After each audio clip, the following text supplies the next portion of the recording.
Hello, welcome everyone to The Distraction here on Fightful. I am Jeremy Lambert, joined by The Process, Joe Hulbert. Joe's back, everybody. I feel like it's been 3 months since I've talked to you. It feels like it's been a long time. I mean, look, I must say, and you've kind of attacked the elephant in the room immediately here, Jeremy, but this should be my triumphant return, shouldn't it? This should be like pyro going off. Yes. But I think everyone is aware this is about to be sadder than it should be. It should be disappointing. But we will get to the basketball talk later, and we'll both suffer through that when it comes. At first, I am told, Jeremy, that we are supposed to talk about wrestling. Before we get there, I do want to thank everyone. Everyone was very nice. They wished me well. They said, you don't have to watch wrestling if you don't want to. Just turn it into a Houston Rockets podcast. We'll talk about it later. No. And here I am. We're not doing that.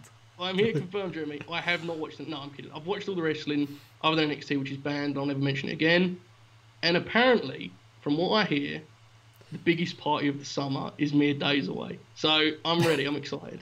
The biggest party of the summer, allegedly, is just on Sunday, however many days that is from now. Going to be a lot of virtual people at this show, Joseph. A lot of virtual people partying, bathing suits, flip-flops.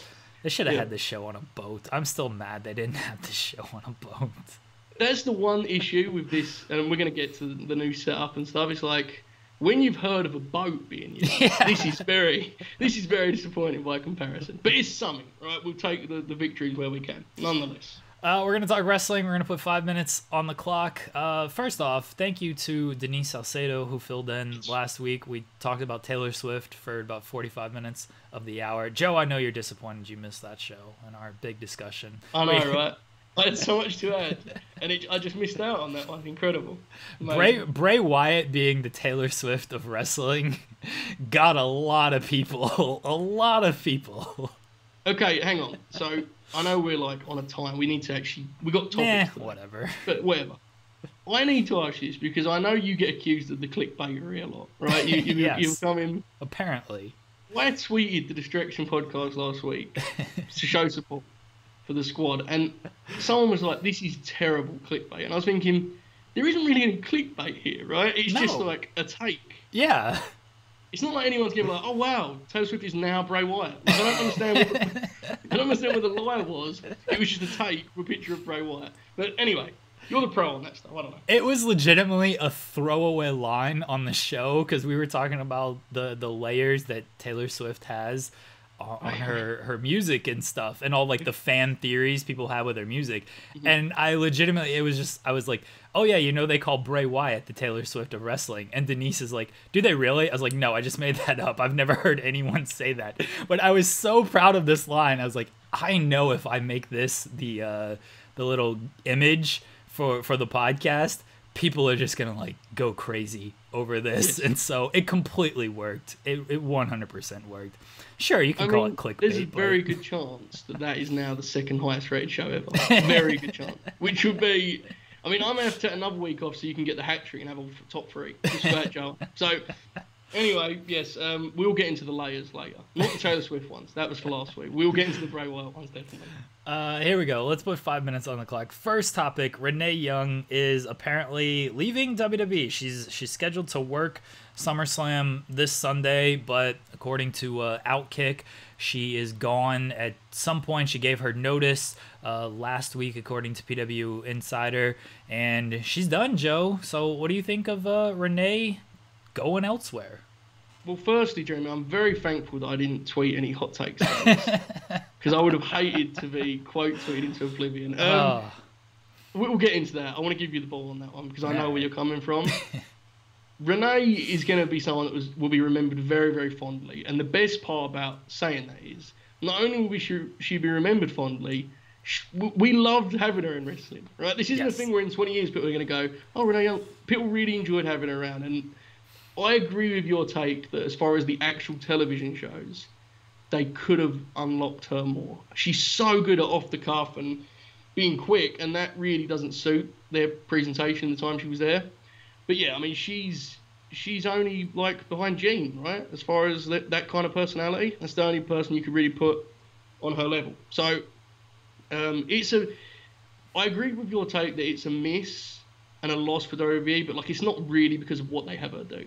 Like, and I don't mean that as a knock on either party, even it's just where they're at. Like, it is what it is. But she had some great moments, and talking smack, like that time of SmackDown will kind of live forever, and that shows a big part of it. So it's a loss for wrestling, I think, more than it is just like WWE's TV. Yeah, I don't think it's a loss for WWE television at all, and that's no knock on Renee. That's not even. I mean, it's a slight knock on WWE. They could have done so much more with her, and this is like this was my tweet, and then of course all these people, these WWE defenders, want to dunk on me and stuff and whatever. My point was, like, yeah, they gave her opportunities. Look, they gave her talking smack. They had her do pre-show stuff. They did interviews. They did hosting. They gave her WWE backstage. No one ever said she didn't get opportunities. My issue was it's almost like they gave her too many opportunities, and they did so many stop and start with those opportunities where they could have just had her do like the sit-down interview stuff or the backstage interview stuff, and she just could have done that her entire career and been fantastic, and not only do that her entire career, but actually let her be herself in those moments. Like, this is something we talk about on kind of like the TEW series of like these backstage interviewers, bless Charlie and Kayla and Sarah and whoever else they have and stuff, but like they just ask the generic questions, and that's what they're there for. They've done a little bit more personality stuff with Charlie flirting with Angel Garza and whatnot, but for the most part, they're just there to hold a microphone, ask questions, and that's it. You don't actually know who these women are. And if you watch Renee on these other shows, specifically Talking Smack, but even WWE Backstage, or just watch Total Divas, follow her on Twitter, whatever, you can tell that she has a very great personality and is very good at just like riffing and can hold her own and that stuff. You would never know that if you just watch like her WWE television stuff. And I wish they would just utilize her more to those strengths instead of just reining her in on that stuff. That was my entire point. It was never about, oh, they didn't give her enough. Like, they obviously did. It's the same thing with like wrestlers. Like, they gave them 3 Intercontinental title runs and 2 tag team title runs and 6 months as the world champion. What more do you want from them? Like, do you remember any of this? Like, do you actually remember like any of these runs? Did they matter? Like, no, they don't. Like, Renee, you at least remember that stuff, and that's a testament to her. But they just could have utilized her better. That was my entire point. And WWE fans were very mad, but you know, that's what they're gonna do. I logged onto Twitter and people were subtweeting someone, and I was like, oh, someone said something. And then I found out it was my podcast co-host getting attacked from all. Yeah, and I was getting subtweeted. If people want to reply to me in mentions, I did have some people just be like, well, what do you mean? And then I told them, well, this is like, I clarified what I was trying to say. And they're like, oh yeah, that makes sense. But then, you got the people who want to quote tweet and be like, this is the worst take ever. I was like, man, you need to read more on Twitter. There's far worse takes out there. Your take literally was just like, it's a shame they didn't get her to do more on TV. And people were like, get out. They're like, they had her do all of these things on TV. I was like, okay, cool. But did they really utilize her to the best of her ability? And I think it's a universal no, they didn't. I would agree. There's a segment on the era of SmackDown that I was just talking about where the Talking Smack set was used on TV for an interview segment. Someone may better find this, but it definitely happened. It was The Miz. And the idea was, I guess, they like that setting to do a promo rather than having everyone come out to the ring or do that. Like, and I remember thinking, like, would it have hurt SmackDown? And to be clear, before I say this, I know it's hard to get everyone on the show as it is, but that probably could have been something they did often. Like, my suggestion was the Mean Gene deal. Gene on Nitro was literally in like every other segment, right? Like, he would be like hosting the show almost from the rampway, or he would go to the ring to interview someone after a match. And that would have been fun, but even if she just stayed at like a set, and you could have done sit-down interviews, that would have been fine too. It is disappointing in that element. Like, I think it would be cool if we had more awesome moments happen on television. I think when people make the Renee Young highlight reel, there'll be a lot of like .com, YouTube, WWE Network stuff. And like, to be clear, they may say to that, that's just like how it's like, that's where it is now. and that may be the case. I don't know how many people watch those things by comparison. Seems like a missed opportunity to me, but I guess at least they were smart enough to allow her to do cool things with these kind of online crew. At least you got that much, right? The online stuff is where it's at. Like, that's where Kathy Kelly was thriving before she ended up leaving. And Renee put out, like, the Instagram post of, like, I know what I bring to the table. I'm not afraid to eat alone. And it's like, maybe she wasn't, like, totally happy with everything she was doing. And she wanted to be utilized better and stuff, too. So, I don't know. Renee, wherever she goes, she's going to kill it. Like, she's exceptional at this stuff. And I hope she gets the Today Show gig or whatever the morning talk show thing is. And Moxley can retire and become fat like he wants to. And they just live the happiest life they can possibly live. She did great things in WWE. On television, they could have done more with her.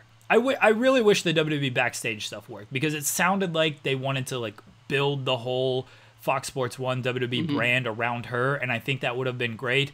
Unfortunately, and this is no fault of WWE, Fox Sports, Renee, things just didn't work out there. Yes, that's a tough situation. That's a little bit of a what if. Here's my question, Jeremy. Who will induct Renee Young into the 2044 class of the WWE Hall of Fame? Daniel Bryan. Yes. Daniel Bryan. That would be so awesome. Yes.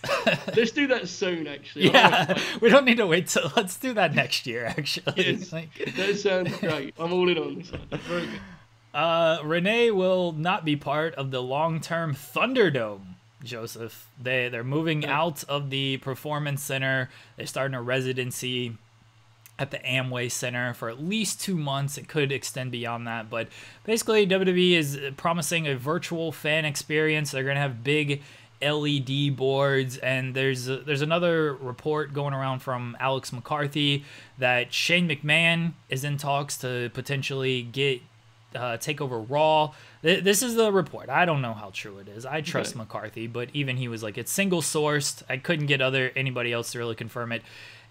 They're interested in giving Shane McMahon Raw. Joseph, WWE is making some type of changes. We know the Thunderdome is confirmed. Maybe Shane McMahon takes over Raw. Does any of this matter in the long term? Oh, look, I'll say this much.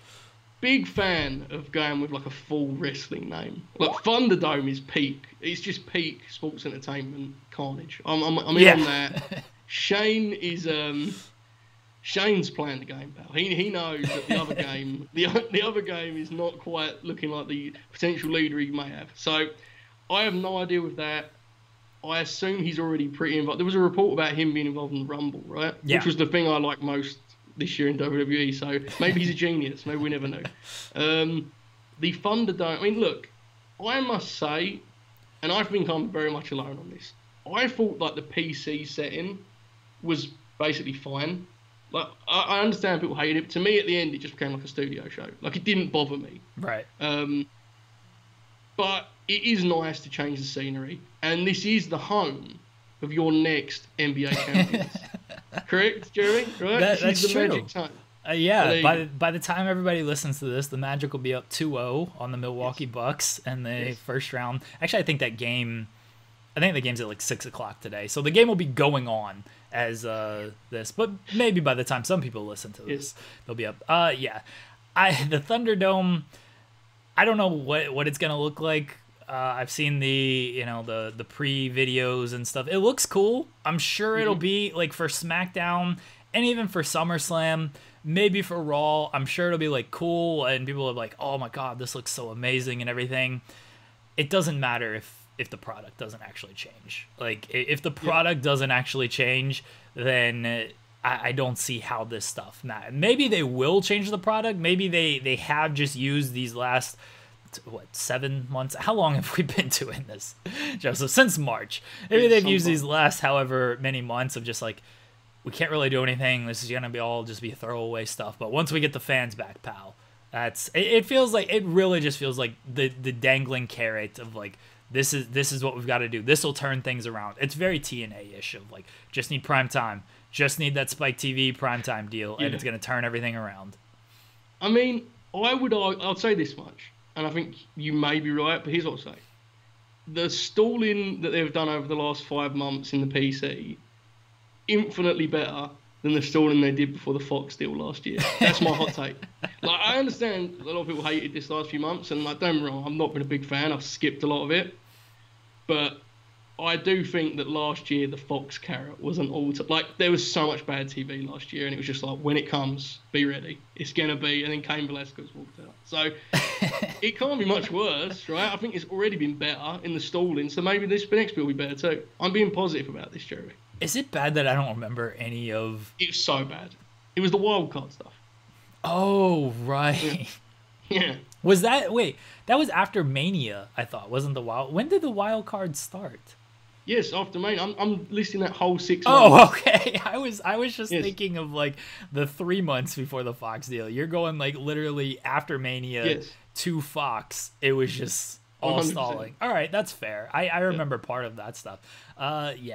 This dangling carrot stuff, I don't know. And if Shane McMahon gets control of Raw, hey, cool. I mean, look, Shane's just going to be doing a bunch of shoot fights on Raw every single... I hope they turn the whole Raw into just Raw Underground. Just have all the matches in the Underground and just present that.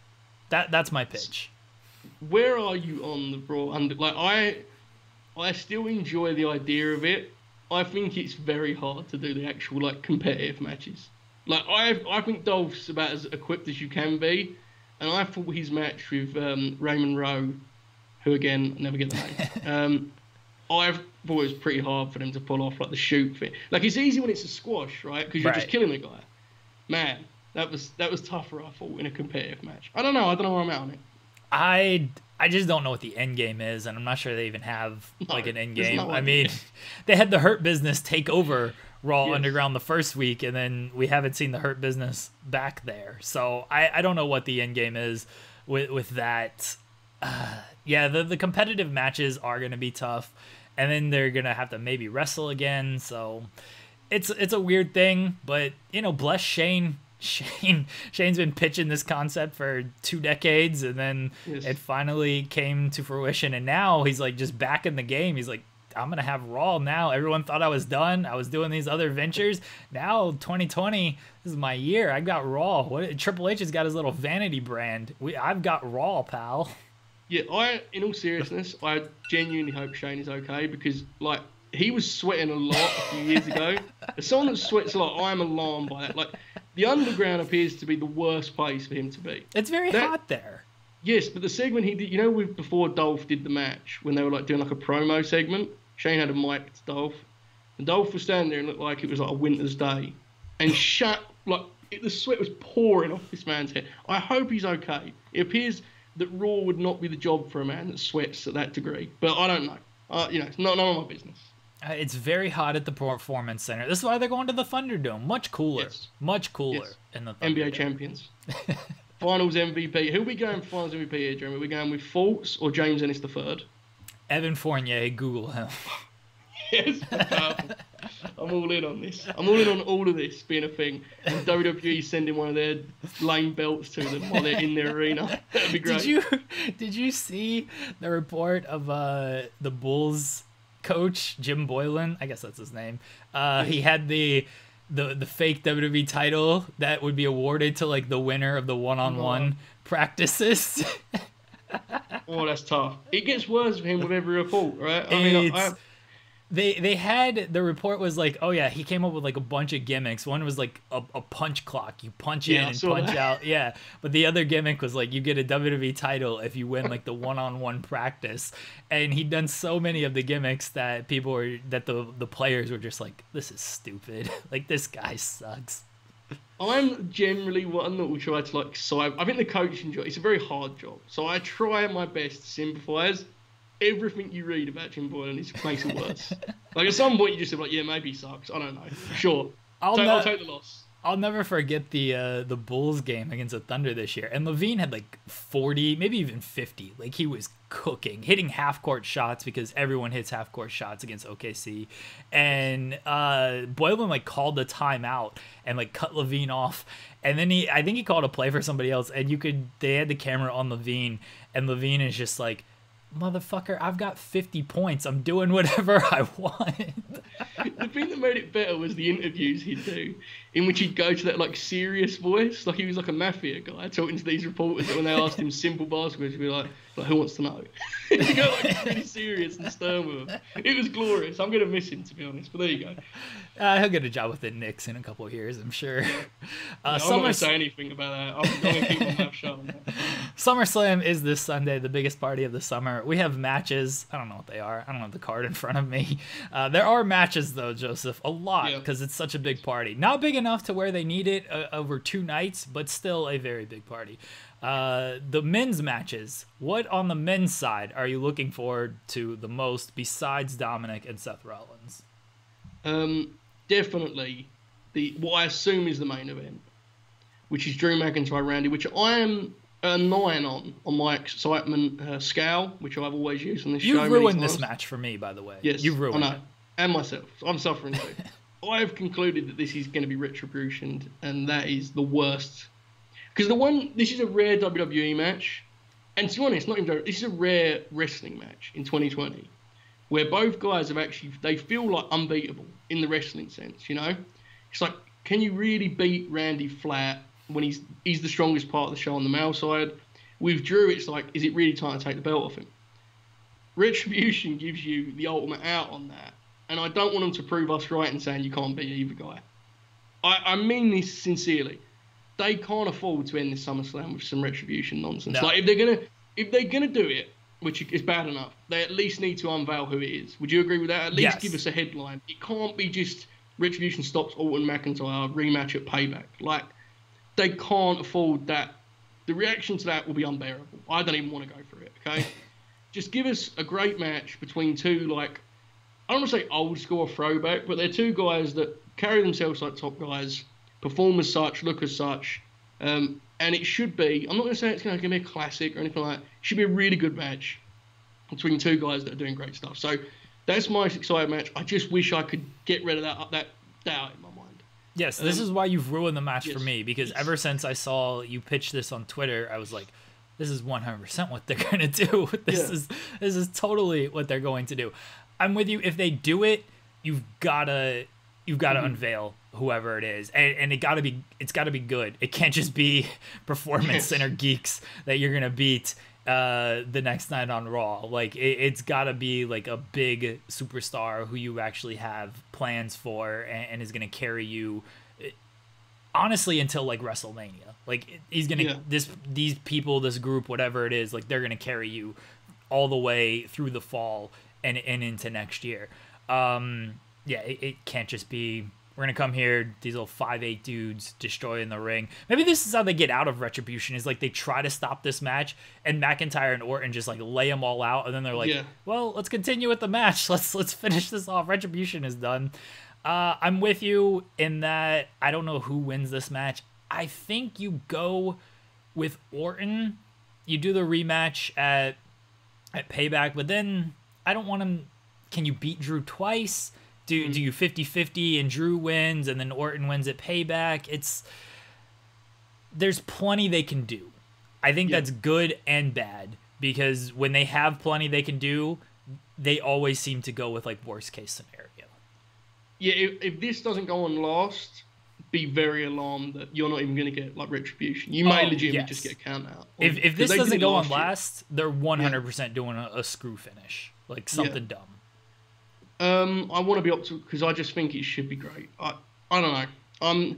I'm really concerned about that one, just from a creative point of view, not from the talent. The Braun and Bray scenario, now, Jeremy, on the other hand, is the ultimate, and I'm complimenting him here, I mean this is praise. It's the ultimate, like, make someone care about the finish, because I have no interest in watching these men wrestle. But, like, I am intrigued as to what. So my fear is that it's just Braun and Alexa, like, playing the clown. They're fooling him, right? But the thing that makes me believe that is not the case is Braun cannot keep this belt. Like, I'm sorry, it's time. It's got to go back to the clown. So if it's got to go back to the clown, this dude and Alexa turn. I don't even know if he's a heel anymore. I don't know. But let's do something fun with this Alexa Bray stuff, which, again, I reiterate, I think is pretty cool. But the audience seems to very much care about. Would you agree, Jeremy? Would you agree it's working? Yes. Would you agree? It is working. Yes. I hope that someone headlines. The distraction says Alexa Bliss, Bray Wyatt, Braun Strowman angle is working. Some website out there. Headline that for me. Mark Cuban will call you a genius like he did me the other day on Twitter. You just need a good headline, everybody. Your 180 on this is amazing because you were ready to ban this whole program if Alexa was Sister Abigail, and now you're like, yeah, sure, pair up Alexa and Bray. Let's do that whole thing. Yes, well, I think it's obvious. Why? Did you see the Women's Battle Royal last Friday? This is genuinely, this is a much better use of Alexa than just having her be like just another person in the division. Because here's the thing, whether you like what they did with her years ago with that big like mega push or not, you've done it now, right? Like she's one of the few people you have that's like a relative star.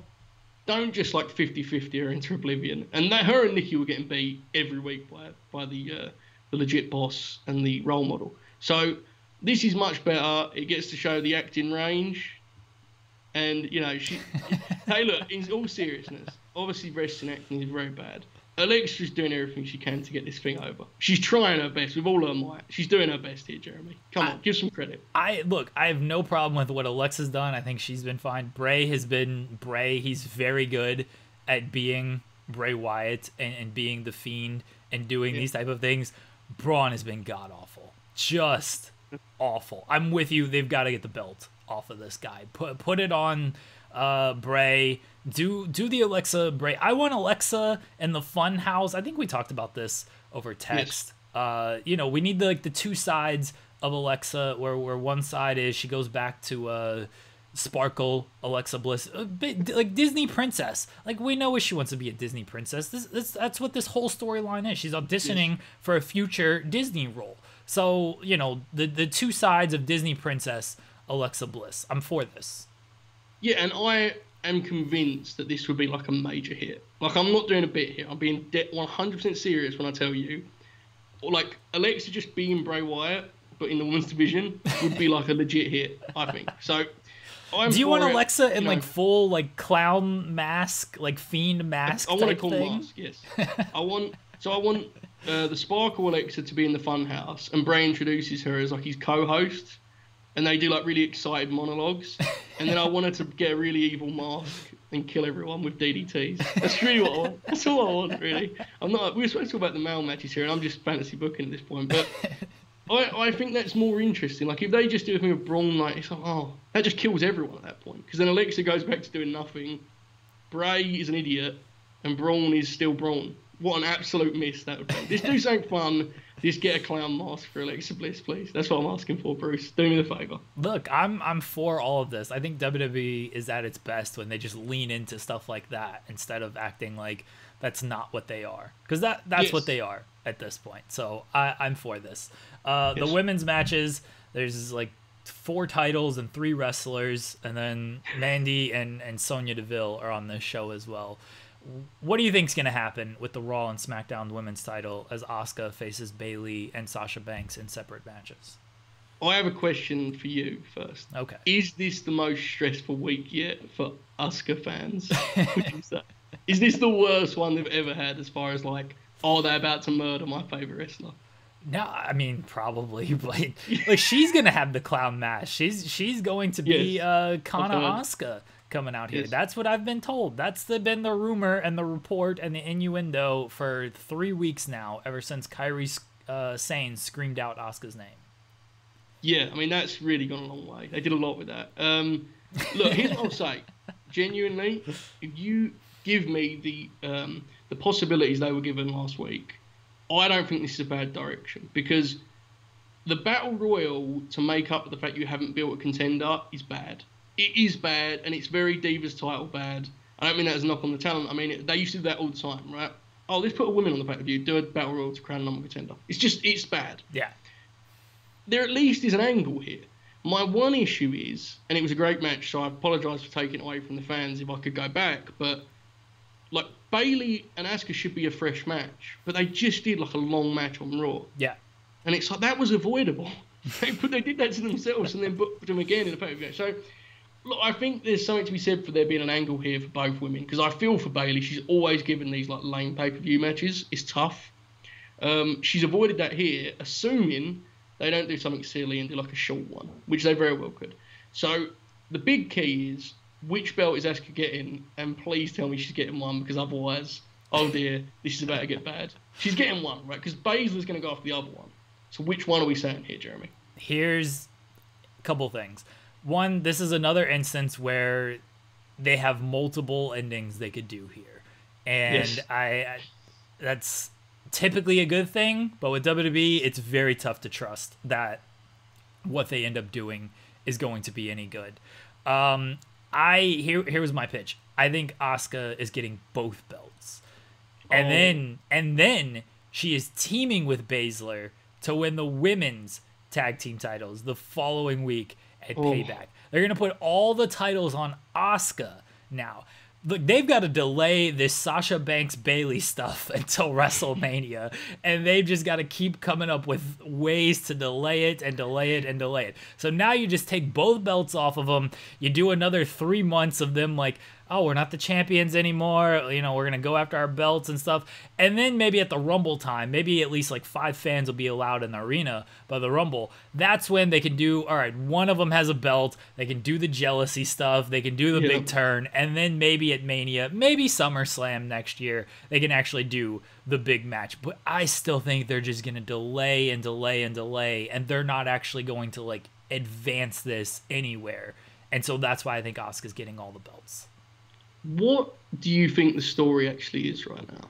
Is it, and I'm not saying, like, I'm genuinely asking because someone explained it to me, and I think this is what it is the current direction is that Bayley only cares about the belts, and right. Banks allows her to have those belts, whereas the legit boss, Sasha Banks, she cares about the friendship.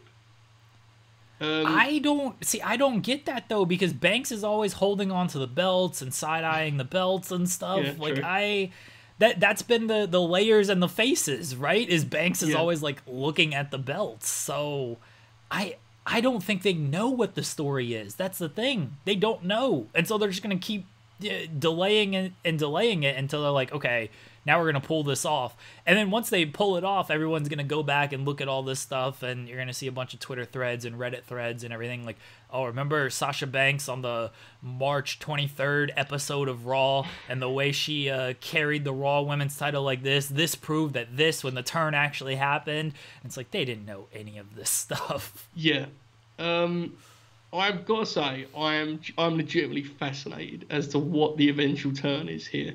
Because they have legitimately spent 6 months making me just like... And in a good way, I mean, they are the most obnoxious, awful heels on the show. And, like, you're now going to have to do something where I feel bad for one of them. And I don't know... Because when she went after the Raw title, Banks, you had the thing of, like, Bayley could cost her the match because she wants to be the double champ. But now they are both double champs. Bayley helped Banks win that belt. To keep her own, I guess. I don't know, dude. I am very scared of a world in which you beat every babyface and we're left to just chill for one of the two heels that beat them all. That seems bad. I don't want to see that. So at least we need Asuka to win here and get back to trying to do something. Like, to me, when I look at Raw on paper, it's like Asuka is perfect as like the ace champ. That you just have her in the middle and you have good matches with everyone. I don't think you have to do anything groundbreaking with her. Like, you've already seen she did a great match with Liv, right? You could have easily gone back to that before you did all this other stuff. So I hope they get to that at some point. I am very concerned that she's going to lose both matches, and Shayna and Banks is your direction on Raw. By the way, Shayna being a babyface, like, I'm not criticising her or even what they've done, but if you'd have told someone a year ago that it would be babyface Shayna, like, working over heel Sasha Banks and Bayley, people would have been like, man, there's a lot that's gone on here. It is weird, you must say. No, I'm criticizing what they've done, because that promo where Shayna was just like, I'm not here to hurt you, Asuka. Like, I want you to win, and then we'll fight. Like, what? What is this Shayna Baszler? Like, this woman came and bit another woman earlier this year, and now she's just like, it's cool, you can win the title, and then I'll fit. What? No. Like, Shayna Baszler's supposed to be beating up all of these people. They don't have a clue. They do not have a clue what they're doing with her. They do this thing where like when you're watching it, it seems logical enough. And sometimes you have to step back and like, how have they got here? The best example is Kairi Sane turning heel. And it was like, she's a good heel though, innit? You say to yourself, like, she's good at it, it just makes sense. They needed a heel turn. And then you sit there and you think, how have they turned a heel within 6 months of arrival on the main roster? But they fall in these positions and then they get themselves out of them. It's always trying to recover almost. Shayna was dying, let's turn her babyface. I don't know. It does seem like we can lock these 2 matches in as being good matches. So I just hope they don't mess with them in terms of like one is really short or one is a count out or something silly. I hope they don't do that at least.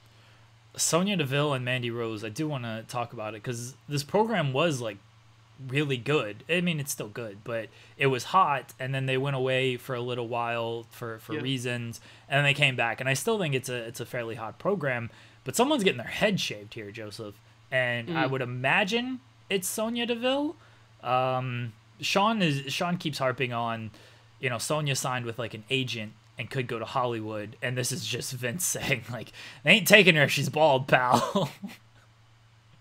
Oh dear. Yeah, I mean that. I didn't think of that element of it. It seems.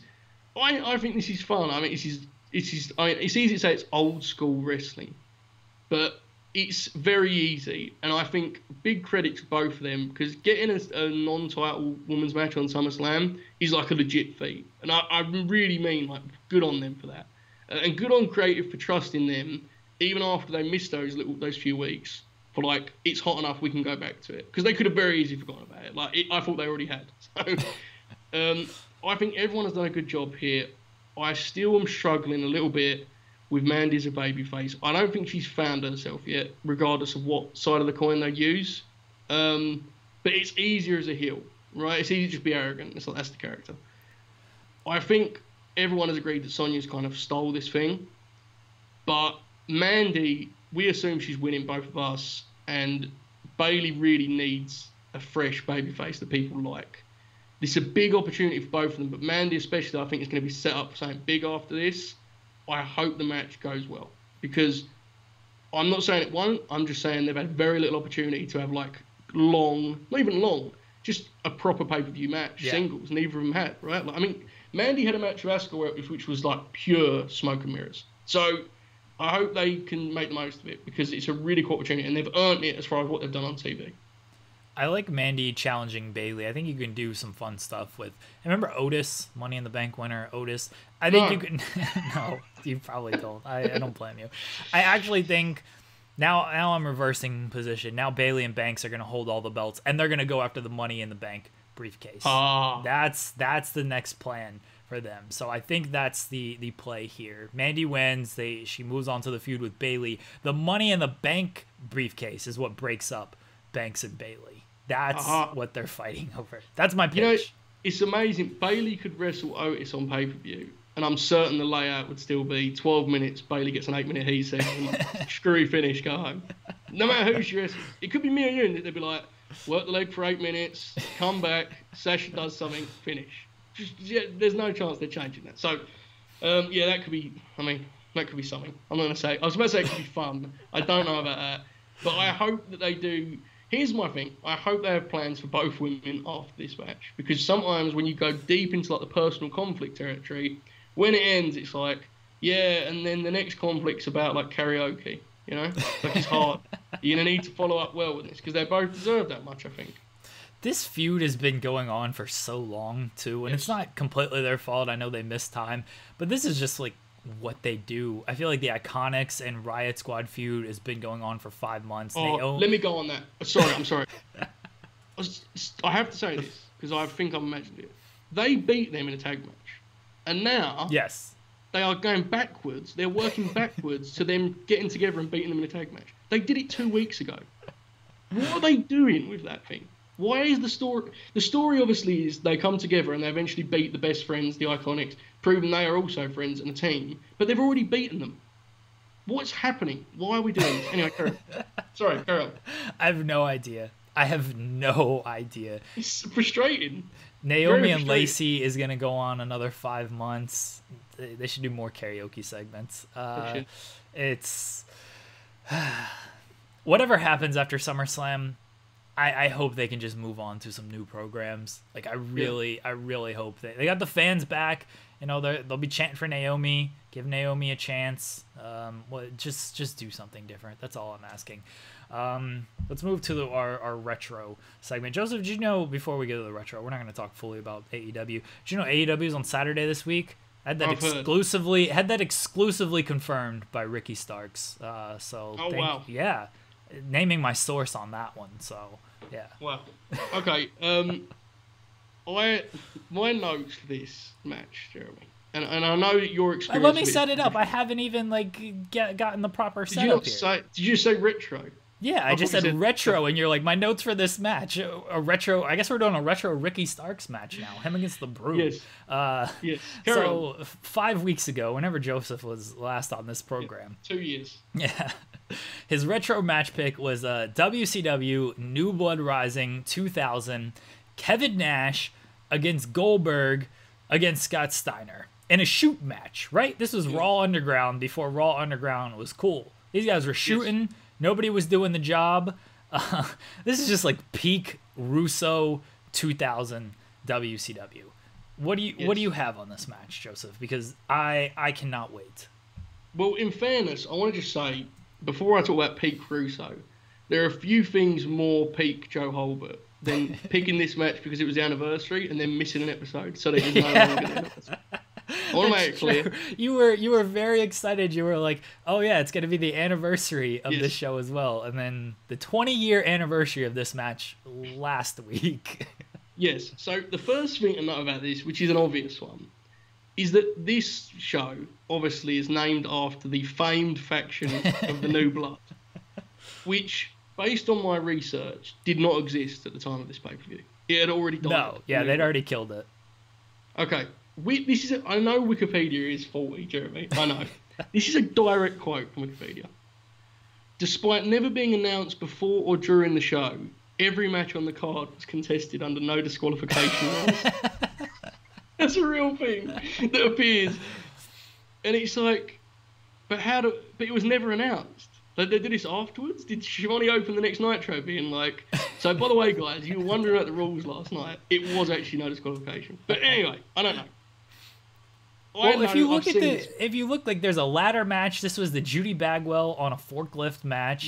Yeah. 4 corners, strap match, mud rip off the clothes match, the Canadian rules match, which I remember that was fantastic. That's bad. That's real bad. It goes on for years. Yeah. Tag team match, the triple threat match, and then the singles match.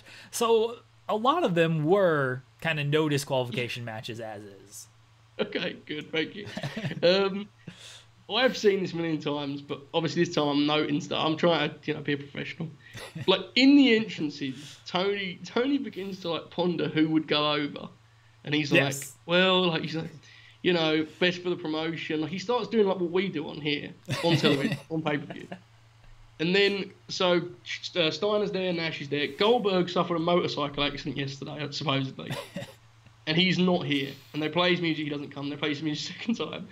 And they're saying he's not here. And Shivani is refusing this. He says, and I quote, "Why would they play it a second time? Why would someone play this music unless they knew something?" We never find the answer. Yeah. He doesn't come out initially when his music plays. He waits until 2 minutes later. And Shivani had a good point. He had a correct point, but no one knows why. Who says like, you can't put it past Mr. Russo? He's a dick. He'll do something here. I assume that was Madden. I have to say, man, Madden and Hudson. I have no idea how Shivani. I understand why he took 16 years of wrestling, sitting in between them, and I mean, Madden is Madden. Hudson, I'm told, has times where he was good at his job. I'm not here to disparage him, but on this particular era of WCW, he is as bad as it can possibly be. Yes. Anyway, so then Nash and Steiner just start doing a match, and Tony suggests that they watch the ring, not the monitor, because something crazy could happen. Again, no idea. No idea where he's going with this, but that's where he's at.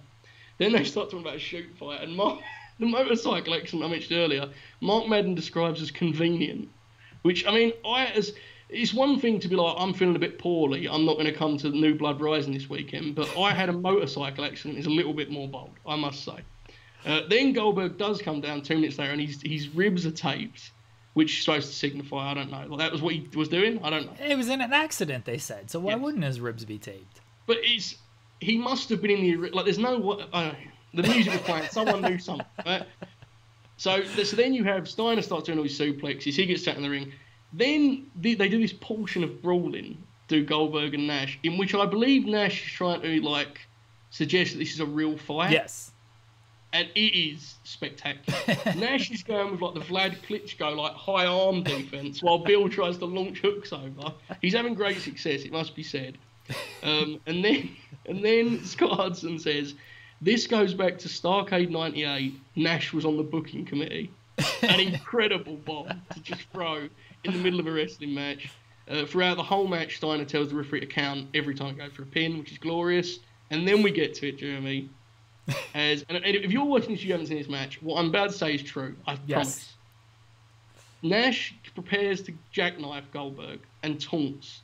And Goldberg stands up, which Nash is startled. He can't believe. And this is when Bill walks off and Russo comes out, gets right in Goldberg's face. They start shouting at each other. And once he's left, Mark Madden is like, I think it's fair to guess that, like, he didn't want to do something that would make him look bad. And Scott Hudson responds with, it literally just says, he didn't want to go up for the jackknife. What a coward, he may as well say. He says he didn't want to go up for the jackknife. He actually spells it all out, which is amazing.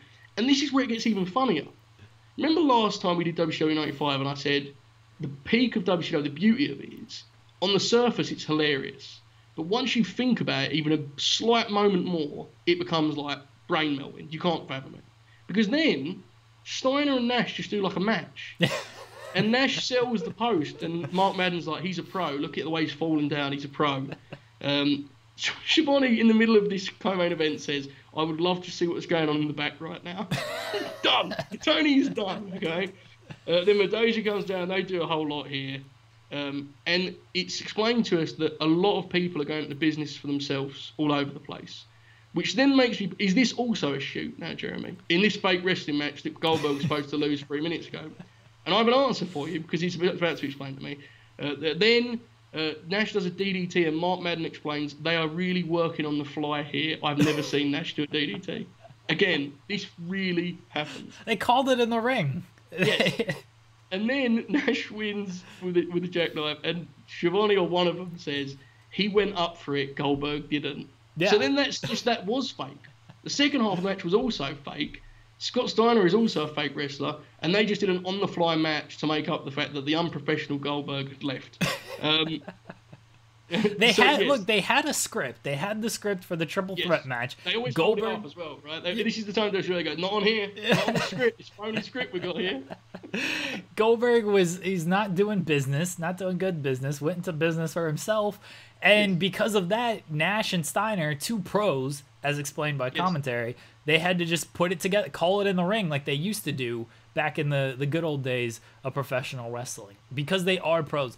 Nothing is better than just like hammering over the head. This is fake. This is real. It's so fake. This is a work shoot. Yes. And I want to make this clear. I'm not like adding. This is a direct quote from Tony Schiavone. Goldberg wouldn't take the power bomb, but Scott Steiner did. And I assume this is supposed to like get Scott over as a babyface. Like, he'll lose. Good on him. Like, he's a pro. And then we close this with a post-match in which it cuts to the commentary desk. And like Tony Schiavone looks like he has just seen ghosts. He can't fathom it. He's like, he's looking around. And Hudson calls Bill Goldberg a crybaby. And Tony Schiavone says... Anyway, now moving on to the World Tag Team Championship, which was the last match before this match. He doesn't even remember what he's seen at this point. His script got messed up. Well, clearly. And the best thing is he actually looks at his script. So I'm willing to believe that was actually like a purposeful Vince Russo, look, we're out of control. He doesn't even know the order of the matches. You think this is a shoot by Russo of like, oh, we're so out of control? I thought it was just Schiavone just being like, what in the fuck is going on with this show? I should have checked it before we did the show, but you said there was a mud wrestling match on here. Yes. Right? Yeah. Is that the one in which poor Stacy Keibler is like, she starts feeling stomach pain and they're just like, she's pregnant? I believe so, yes. I believe. Which is one of the most incredible medical announcements in the history of wrestling, right? Stomach pains, pregnant, done, finished. Look, I don't know. I honestly, there's a charm to some WCW stuff that is like, bless them, man. They were trying. This is just so bad.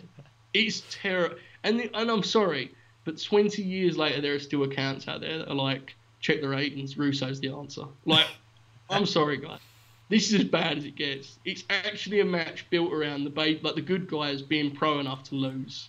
Just terrible. The worst. I'm sorry, I have nothing. The pre-match promo Kevin Nash did, where he's like,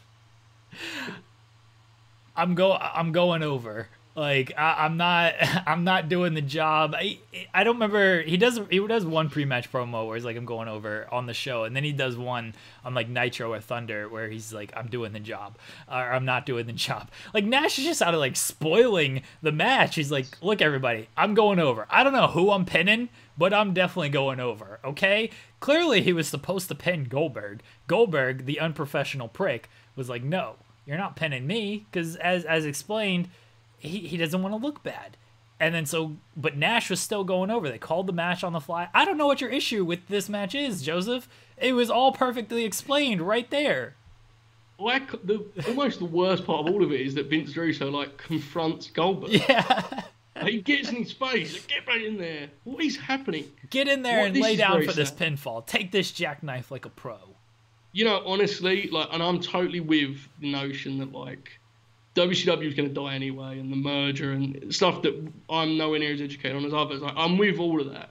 But this is a legit assassination by Russo. Like, yes. I totally get why Arn Anderson still believes. He worked for WWE for 18 years, and he's still like, he was a special agent. The best, I'm going to go off kill here.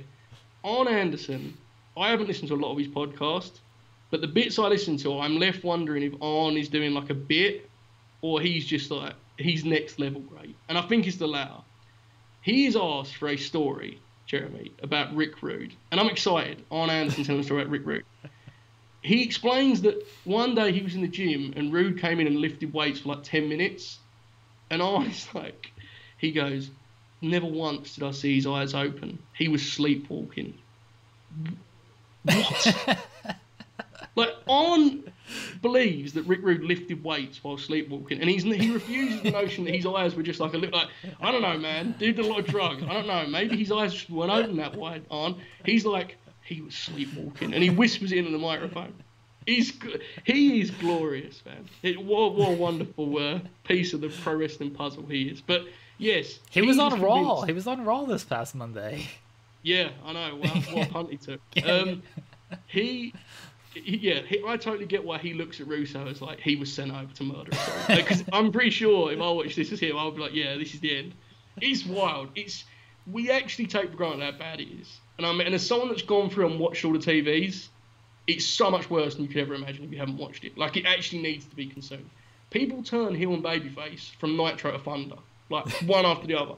It's incredible. This match.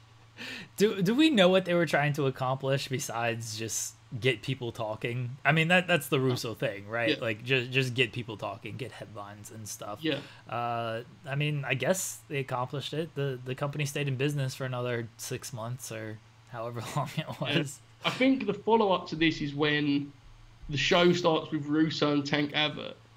And Tank has been like a comedy character with Freak Out, and Russo's like, I've got a real shoot fight with me, bro. Like, come down and...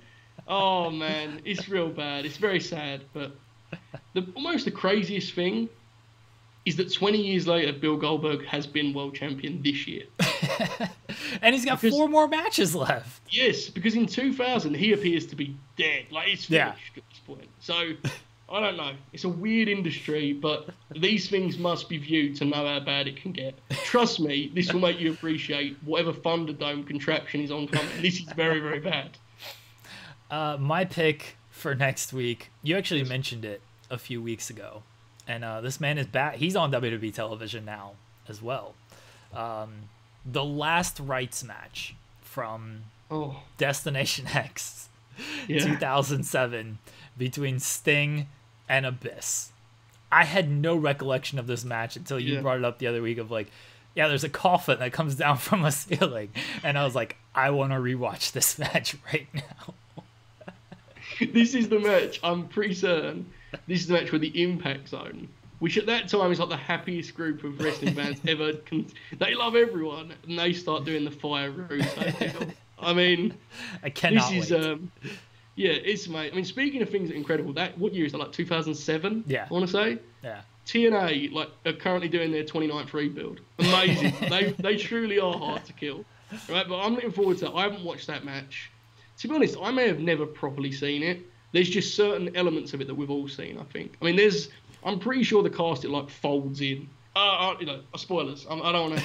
This is something different. And we also have Don and Mike on the call, which is always beautiful. Yes. Always magic. That's why I keep picking these TNA matches, just mainly to get more Don West on this program, because why wouldn't we want more Don West on this program? I agree. We have as much time as we want, but I don't want to go too long. Joseph's, our basketball teams suck. Yeah, they do. That's my transition. That's my setup.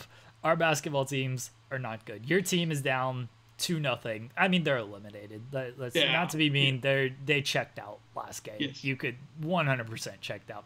My team, by the time everyone is listening to this, the pessimistic side of me is saying they are down 2-0 after 2 straight blowouts. Maybe they win, but I'm just gonna assume they're down 2-0. Joe, what happened this season with the Sixers? Look, here's my... You got 3 minutes to tell me. Okay, I'm going to open with something that's relatively fair. In saying that, yes, I understand it's difficult without Ben Simmons. I get it. It's the worst team because he's the guy you'd throw out there, 2 of their best 3 players. I get it, 100%. But I've watched this team with Ben Simmons, and trust me, there's very little difference. Now, defensively, yes, but the rest of it is a mess. I don't know what happened here, Jeremy. I think both of us felt this would be a very good team. Yes. I'm not alone on this. Very smart people thought this would be a good team. Clearly, we're all wrong.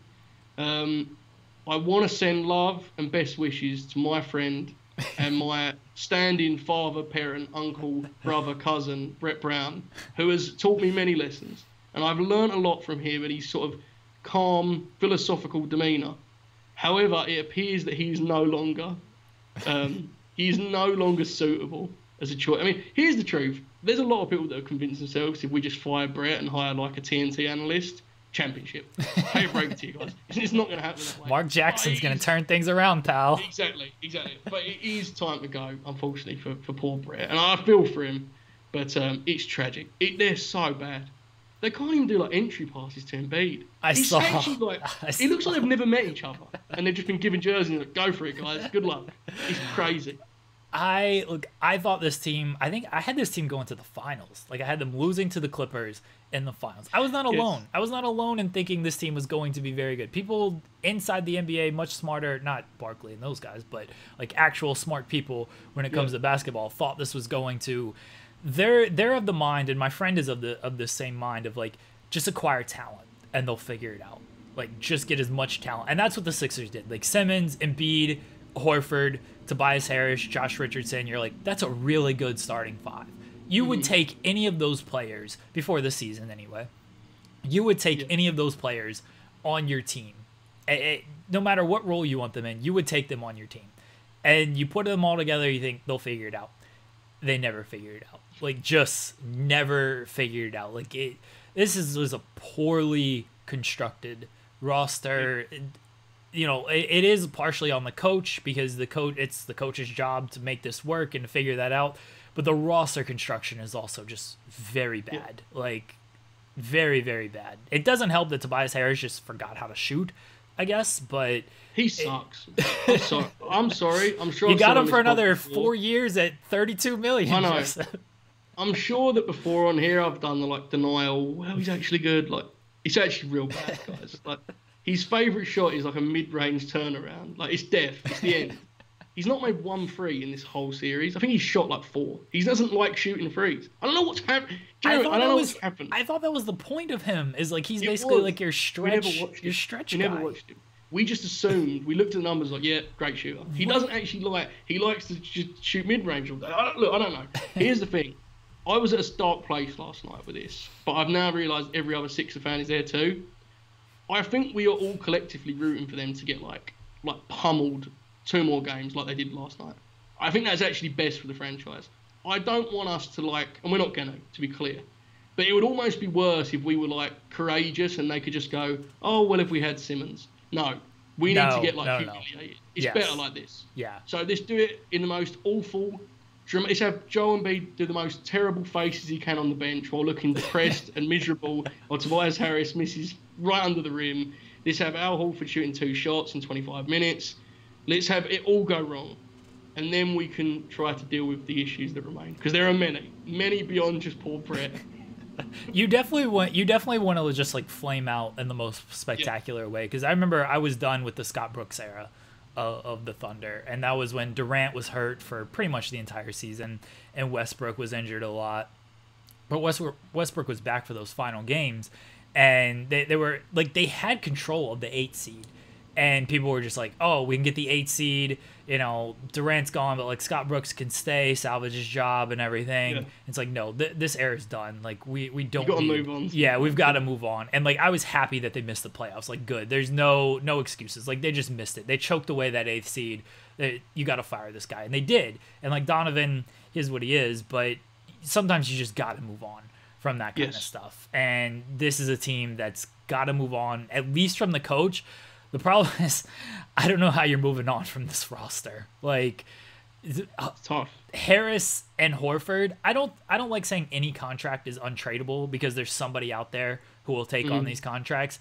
Those are tough contracts to trade. Like, you got to throw in draft picks. You got to throw in some of your rookies or actual players who might be good for you, and then who knows what you're getting in return. Like you've got to take money back as well, or you've got to find a team that has the cap space for this stuff. And many teams, the GMs are not dumb. They've seen this team play. They're not lining up to make offers for Tobias Harris for another 3 years at $32 million. I don't know if the NBA world agrees with this. The Sixers fans, I think we've all kind of collectively come to the conclusion.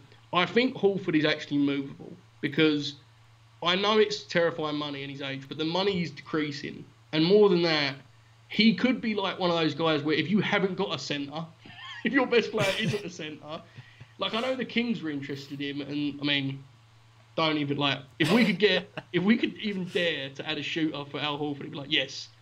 Or even, here's an interesting one, which I don't think they should do because of the youth they have. But like, Zion could be helped a lot by playing next to Al Horford. I genuinely believe this. And like, because he can stretch a little bit as a 5, you know? Yeah. He's not going to get in Zion's way. So, like, if you could get, like, I don't know, man, JJ and something, like, I don't know, one of their bigger contracts, I'm not sure. I think look, Horford can be useful. Harris can even, like, these guys can be useful. You basically just sell the idea of, like, they could be useful elsewhere. They're not useful to us. But you've got to convince another GM to be like, yeah, they could be useful here at this money. Over what we could do with this money. I do think Al Horford could be useful because like he's still going to set good screens. He's still going to do his dribble handoff stuff and play smart. It just doesn't work on this team because nobody's taking those dribble handoffs. Yeah. There's no spacing to do any of that stuff. But on the right team, yes, Tobias Harris, on the right team, that contract is awful. That's a lot harder. That's an awful contract. And I also think for a franchise that hasn't like won a lot in the last few years, they could look at Horford. But look, for me, I know Horford hasn't got a championship under his belt, but like he's a winning player, right? Like he could help a lot of teams as far as the way he acts. Tobias, there's a real argument that guy just isn't a winning player in any definition of it. Like, and I think he's an awesome guy, and I think his intentions are great in like leading the team. But that style of player is really tough. You're basically stuck with him. So you kind of need to make. He has to be the 4. Us convincing ourselves he could play the 3 was very. This is very sad. This is now getting sad. It always goes back to the summer. That's the worst part of talking about the Sixers. Like, you can't talk about them without remembering all of the excitement of last summer. So I don't know. It sucks. But I'm hoping, Jeremy, that when we return to the distraction, when we're reviewing that Kurt Angle film next week, we will be looking at a very different outlet for you, at least. Because look, here's the thing with you guys. There is something to be said for, like, the Rockets are hard to, like, adjust to. But at least now you've seen it, because they do a lot of weird things, especially defensively. They're a very strange team. So hopefully you guys can figure something out and make it a fun series at least. See, I don't think the Rockets are I don't think they do that many weird things, honestly. Like they switch. I think the Rockets. This is truthfully the brilliance of the Rockets, is they tell you what their game plan is, and they make you adjust to them. Yes. And you either do it or you don't. Like they switch everything on defense. It's a very simple concept. They switch everything. So you either find mismatches on the perimeter, and your perimeter guys have to get by Covington or Tucker or whoever's out there, or your bigs have got to punish their smaller guards and stuff. They're just very good at, like, those guys are good at guarding the perimeter, and their smaller guys are good at guarding the post, and they fool a lot of teams into just like not running their offense, be like, oh, we got this mismatch, like let's take advantage of this. A lot of isolation. Exactly, yeah, and like that's how they want you to play. And offensively, again, you know what they're going to do. It's going to be Harden or Westbrook driving, or Harden taking a step back. And then it's just a matter of, okay, how are you going to defend that? Do you give up the corner three? Do you try, like, is Harden going to draw the foul? Everyone knows what they're going to do. Obviously, it's there's little minor details that are there as well. But grand scheme of things, this is what they do.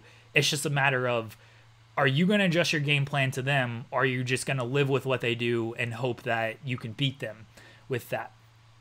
It's up to OKC to adjust. And this is my fear of, everyone wants to point to Billy Donovan and be like, look what he did in 2016. But that Spurs series, he went with Adams and Cantor. Spurs had no answer for that. The Warriors series, he countered the death lineup with Ibaka, Durant, Waiters, Westbrook, and whoever else was there. Maybe Robertson. But, like, you know, they had the counter for all of this stuff.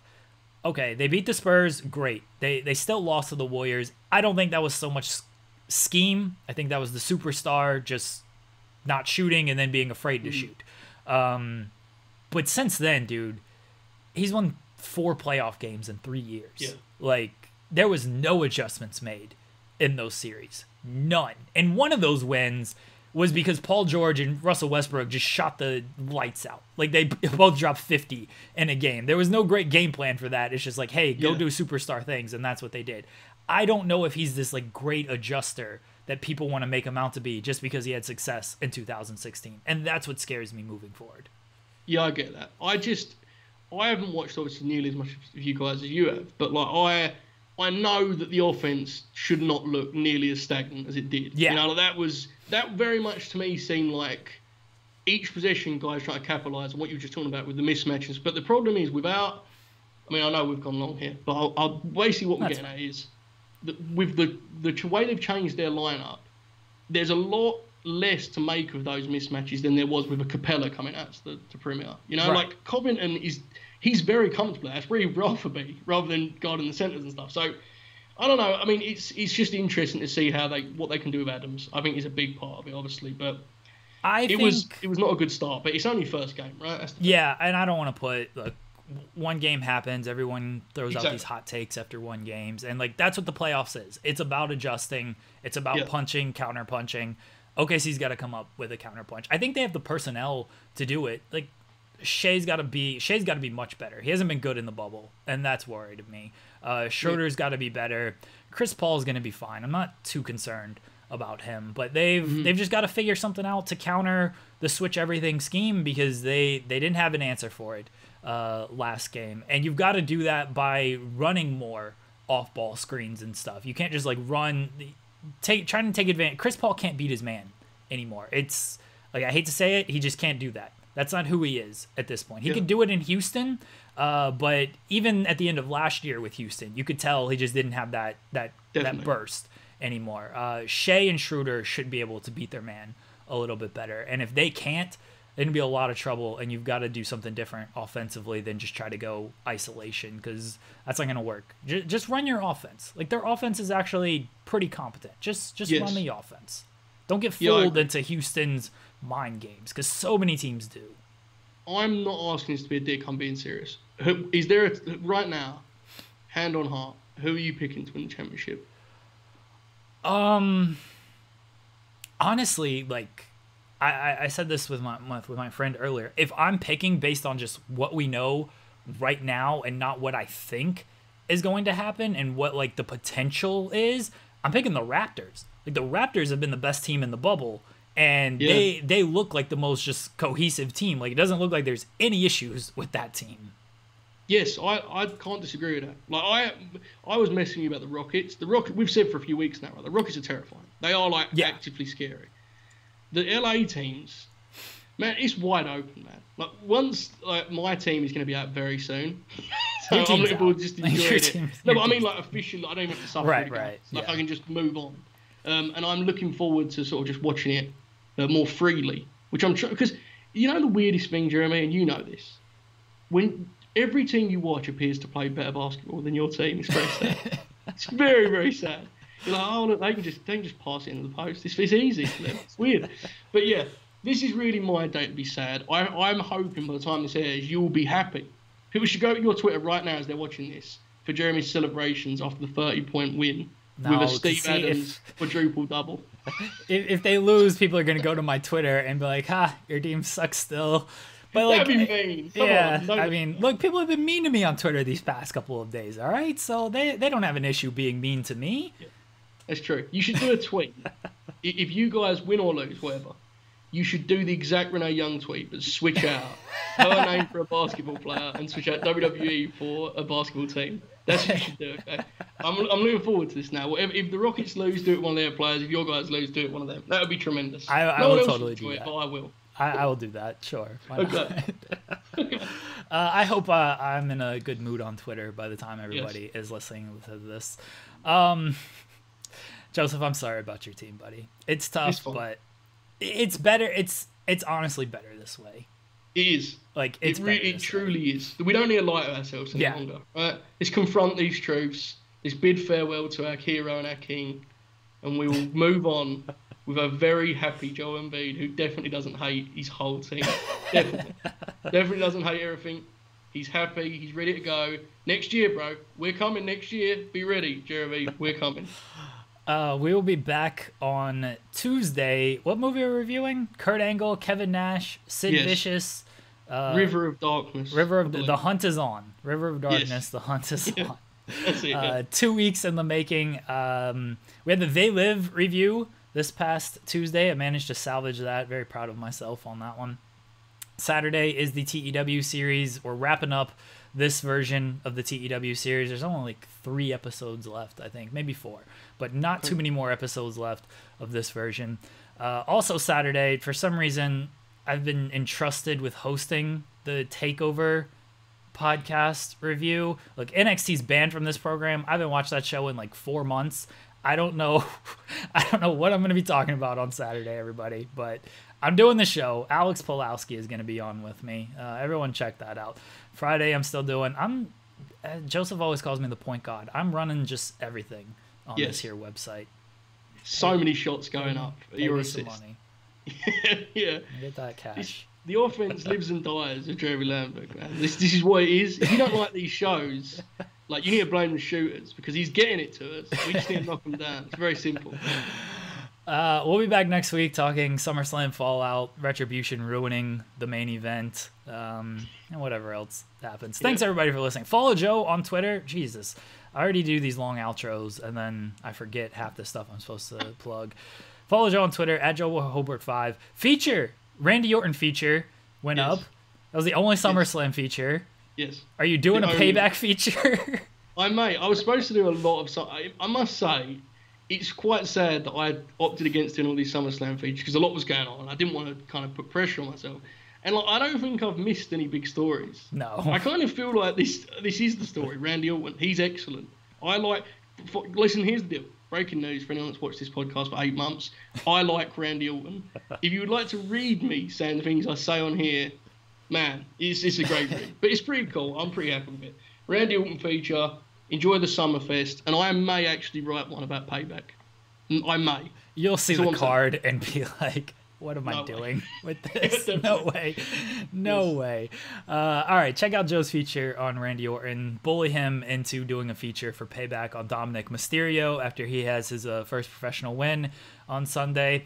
And we will talk to everybody on Saturday with the TEW series.